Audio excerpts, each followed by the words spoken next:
Cappadocia is a region in central Turkey. On a map, you will look for the town of Goreme. There are 36 underground cities in and around this area.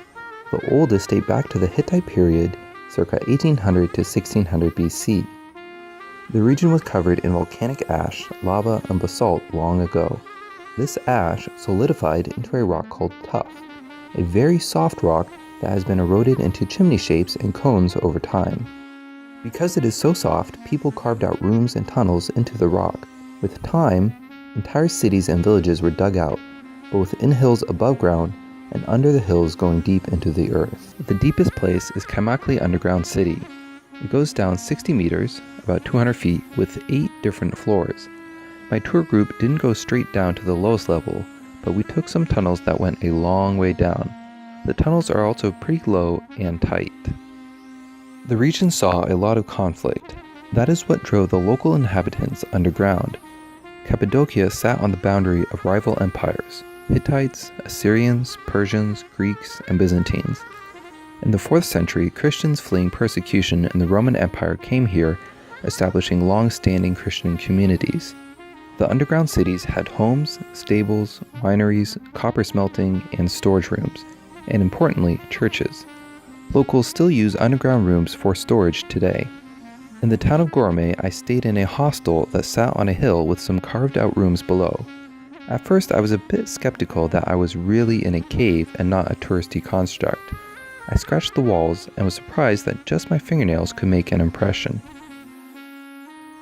We went to another area and walked through a canyon. There were some chapels with wall paintings still visible. Up on the sides of the canyon, openings to carved-out dwellings are visible. The canyon did not look very nice while I was there, but I'm sure it is very beautiful in spring and fall. There are so many underground villages and carved-out cave dwellings in this area, you can choose from several different tours and spend a couple days exploring. The last stop on the tour, sold as the Green Tour, was Selime Monastery. Walking around this site, you can't help but think this place looks like it belongs in a movie. As it turns out, George Lucas saw this place and wanted to shoot a little movie called Star Wars here. He did not get permission to film at this location though. It is probably just as well. Movie locations tend to become overcrowded and the real historical and cultural significance of the place is diminished. While inside the rooms, it looks just like the interior of a regular building. The special experience of the place is standing outside on the unique rocks, stepping into a hole in the stone, and suddenly being in a normal room. The empty rooms, once painted and decorated, are empty shells of the life they once held. But the uniqueness of the area fires the imagination. Exploring the various rooms, my mind wandered from historical curiosity to fictional wonderment.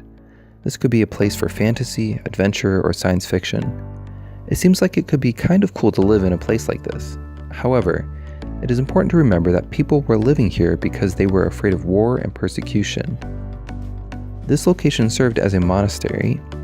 Because of the scale of the rock formation and the large rooms, it is also referred to as a cathedral. The Seljuks ended up using the location as a castle to resist against the Mongols. I had so much fun exploring and videoing the carved-out caves along with a Swedish couple. We ended up being the last ones in our tour group to get back to the vehicle. We had to hurry down.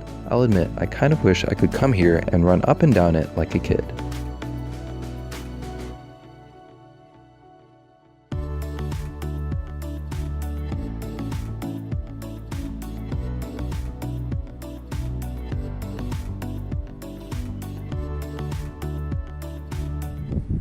Thanks for watching my channel, Journeyman Dan. Please subscribe and like below.